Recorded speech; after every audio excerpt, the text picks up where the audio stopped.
So yun kahabi, katatapos na natin mag water change ng 20% tayo ngayon, tapos naglinis din tayo ng mechanical chamber at nag-flush din tayo ng biological filter chamber natin kasi nung sinilip natin kanina napakadaming lumot, same po doon sa ating mechanical na pupunta doon yung iba sa sobrang dami na.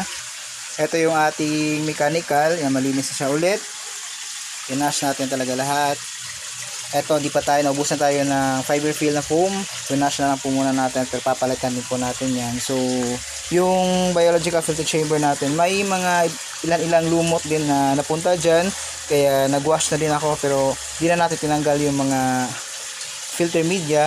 Pinash na lang po natin yung filter chamber para matanggal din po yung mga lumot. Kaya kailangan din po talaga natin mag-install ng UV light. Malaking tulong din po kasi yun to minimize yung algae dito sa ating koi pond at pang sterilize na din ng tubig. So dual purpose din yung UV light. Kaya doon sa mga kahabi natin na nagtatanong kung need po ba maglagay ng UV light sa ating koi pond, yes kahabi, kailangan po talaga na maglagay po tayo ng UV light. Part po yun ng system ng ating koi pond. So, ayan. Ito po yung mga isda natin dito. Wala pang kain yan.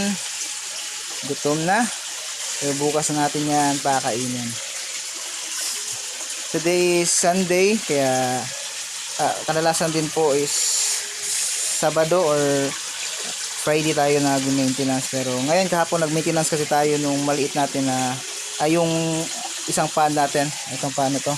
Yung filtration system nito, winash po natin yung dalawa kasi yung nag maintenance tayo or nag water change tayo nito, di po natin nalinis yun kasi sinabay po natin dito at naubusan na po tayo ng oras. So ayun, kahapon naglinis tayo ng filtration system nun. So ngayon ginawa ko naman yung maintenance naman itong pad natin na to.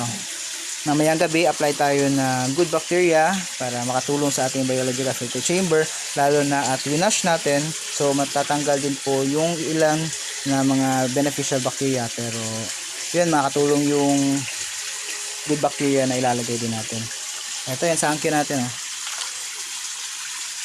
Kaya dumadami din yung lumot kasi tinatanggal nila dyan. Kaya dumadami yung lumot sa ating filter kasi tinatanggal nila dyan. Tapos na higop naman ng ating skimmer or ng bottom drain natin. Kaya doon na pupunta sa ating filtration. So yun lang kahabi, yun ang update natin ngayong linggo. God bless sa inyo lahat. Happy fish keeping.